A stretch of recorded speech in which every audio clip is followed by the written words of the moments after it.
আলাইকুম। লিপি ইসলাম চ্যানেল থেকে সবাইকে ওয়েলকাম জানাচ্ছি আমার ডেইলি লাইফের আজকের ভিডিওটা দেখার জন্য। প্রতিদিনের মতো আশা করি আমার আজকের এই ভিডিওটা আপনাদের কাছে ভালো লাগবে। আজকে বিকালবেলা থেকে ভিডিওটা শুরু করে দিলাম। বিকালে একটু ছাদে না আসলে মনে হয় যেন দিনটাই বৃথা হয়ে যায়। ছাদে এসে গাছগুলোয় পানি দেওয়ার পরে যখন দেখি গাছগুলো ফ্রেশ তখন খুবই ভালো লাগে। আর এখানে দেখুন কয়েকটা আম ধরেছে, এগুলা 12 মাসি আম, দেখে মনটা ভালো হয়ে যাচ্ছে। একসাথে এখানে 2টা আর একসাথে ওখানে 2টা, মোট 4টা আম ধরেছে। আর এখানে পেয়ারাও ধরতেছে। আর এই আম গাছটা অনেকগুলো মুকুল এসেছে, জানি না আম ধরবে কিনা। এই গাছের আম এখনও আমরা খাইনি, 2-1বার মুকুল করেছে কিন্তু আম এখনও ধরেনি। আর এখানে খুব সুন্দর পুঁই শাক হয়েছে।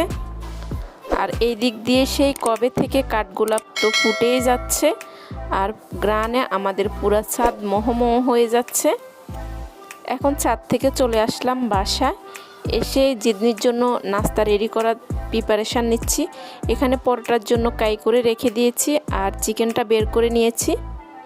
যেহেতু এখন একটু ঠান্ডা ঠান্ডা আবহাওয়া, তাই চিকেন পরোটা এগুলো খেলে ভালোই লাগে। পরোটার কাইটা আমি সবসময় করে কিছুক্ষণ রেখে দিই, তাহলে খুবই সফট হয় পরোটা। আজকে একটু ভিন্ন ধরনের পরোটা বানাবো। জিদনি ছোটোবেলায় সবসময় এই পরোটাটা খেত, তো আজকে বলতেছে একটু মিষ্টি পরোটা করে দিতে, তাই সেটাই করে দিব। প্রথমে আমি নর্মাল যে রুটি বানানো হয় সেরকম রুটি বানিয়ে নিচ্ছি। যারা এই পর্যন্ত দেখছেন কিন্তু এখনও লাইক দেন নাই, প্লিজ একটা লাইক দিয়ে দিবেন।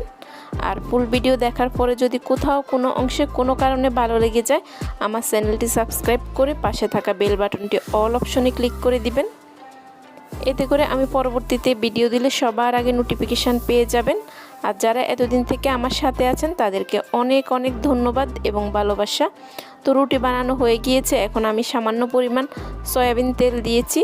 তেল দিয়ে সবগুলো রুটিতে আমি লাগিয়ে নিয়েছি আর দিয়ে দিয়েছি কিছু পরিমাণ চিনি এবং গুঁড়ো দুধ। সবগুলো এভাবে ছড়িয়ে ছিটিয়ে দিয়ে এখন এভাবে বাঁচ করে নিব। এই মিষ্টি পরোটার জন্য রুটিগুলো এভাবে বাঁচ করতে হয়, না হলে চিনি এবং গুঁড়ো দুধ বের হয়ে যাওয়ার সম্ভাবনা থাকে। এখন সবগুলো আমি এভাবে বাঁচ করে নিয়েছি, যদিও জিদনিরগুলো চিনি দিয়েছি আর আমি যেটা খাবো সেটার মধ্যে কোনো চিনি দেইনি, হালকা একটু গুঁড়ো দুধ দিয়েছি। এখন খুবই আলতো হাতে পরোটাগুলো বেলে নিব। তবে আমি একদমই প্লেন বেলুন দিয়ে বেলছি, এমনি বেলুন দিয়েও বেলা যাবে, তবে একটু সাবধান থাকতে হয়, না হলে চিনি বের হয়ে যাওয়ার সম্ভাবনা থাকে। আর এখন আমি তাওয়ার মধ্যে পরোটাটা বসিয়ে দিয়েছি। পরোটা একটু হয়ে যাওয়ার পরে তারপরে সামান্য তেল দিয়েছি। কিছুক্ষণ পর পরোটার মধ্যে তেল দিলে তেলের পরিমাণ কম দিলেও হয় আর পরোটাটা খুবই ফুলকো ফুলকো হয়। একটা পরোটা হয়ে যাওয়ার পরে আমি উপর থেকে আরেকটা পরোটা দিয়েছি, দিয়ে উল্টিয়ে দিব, যাতে করে এই পরোটার মধ্যে যে অতিরিক্ত তেল থাকে সেগুলা ওই নতুন পরোটার মধ্যে চলে যায়।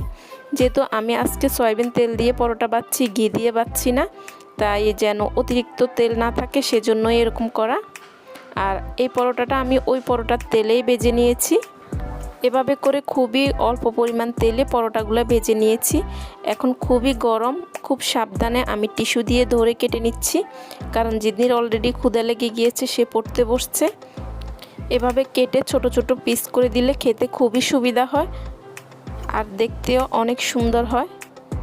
যে কোনো খাবার সুন্দর করে সার্ভ করলে বাচ্চারা এমনিতেই খাওয়ার আগ্রহ হয়। আর এখানে আমি মেয়োনিজ আর সস একসাথে মিলিয়ে নিয়েছি। জিদনি এটা পরোটার সাথে চিকেনের সাথে খুবই পছন্দ করে। এদিক দিয়ে আমার চিকেনটাও ভাজা হয়ে গিয়েছে, 2টা চিকেনে আমি ভেজে নিয়েছি হালকা তেলে। আর এখন কেটে রাখা পরোটাগুলো প্লেটে সাজিয়ে দিচ্ছি। অন্য সময় আমি যখন এই নাস্তাগুলো বানিয়ে থাকি জিদনি নিজেই খুব সুন্দর করে সাজিয়ে নেয়। আজকে যেহেতু সে পড়তে বসছে তাই আমি আর ডাক দেই নেই, আমি নিজেই সাজিয়ে নিয়ে তার কাছে নিয়ে গেলাম। সে তো মহা খুশি। আর এখন পড়ার টেবিল থেকে উঠে খাটে বসে নাস্তাগুলো খেয়ে নিচ্ছে। জিদনি সবসময় সকাল থেকেও বিকেলের নাস্তাটা বেশি পছন্দ করে, তাই কষ্ট হলেও আমি চেষ্টা করি ওর পছন্দের কিছু না কিছু করার জন্য সন্ধ্যা বা বিকেলবেলায়।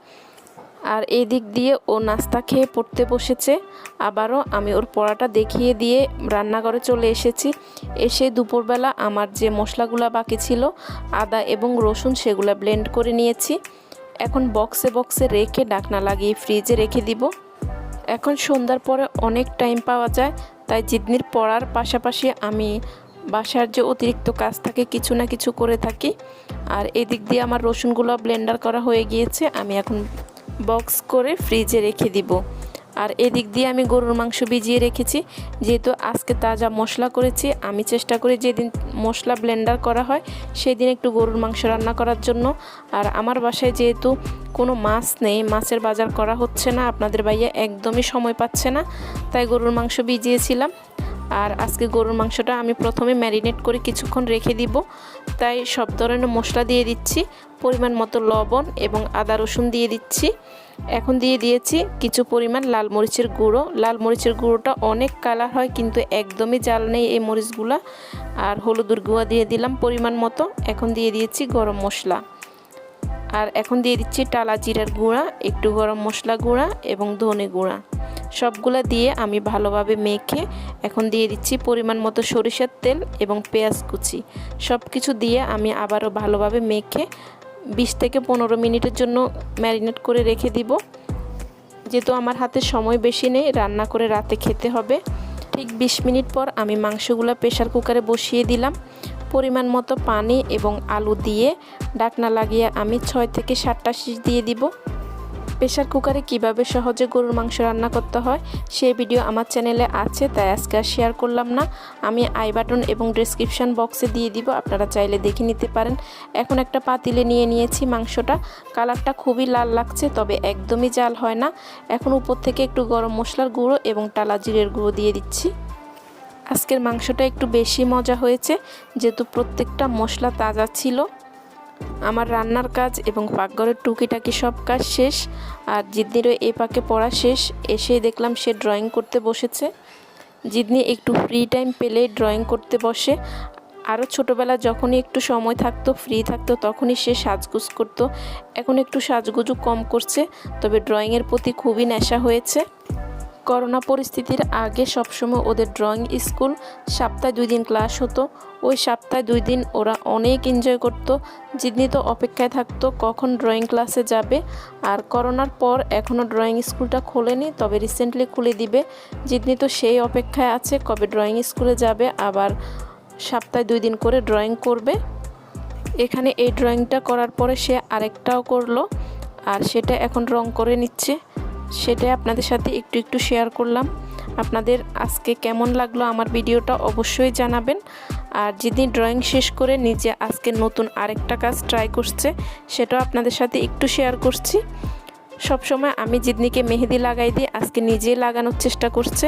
আমি বলছি তুমি যেহেতু হালকা পাতলা ড্রয়িং পারো, তাহলে মেহেদিও পারবা, তাই নিজেই চেষ্টা করছে। ওর মেহেদি ডিজাইনটা কেমন হয়েছে সেটাও জানাবেন। আমার ফুল ভিডিওতে কোনো ভুল ত্রুটি হলে ক্ষমা সুন্দর দৃষ্টিতে দেখবেন। আমার পরবর্তী ভিডিও দেখার আমন্ত্রণ রইল। আজকে এই পর্যন্তই। আল্লাহ হাফেজ, আসসালামু আলাইকুম।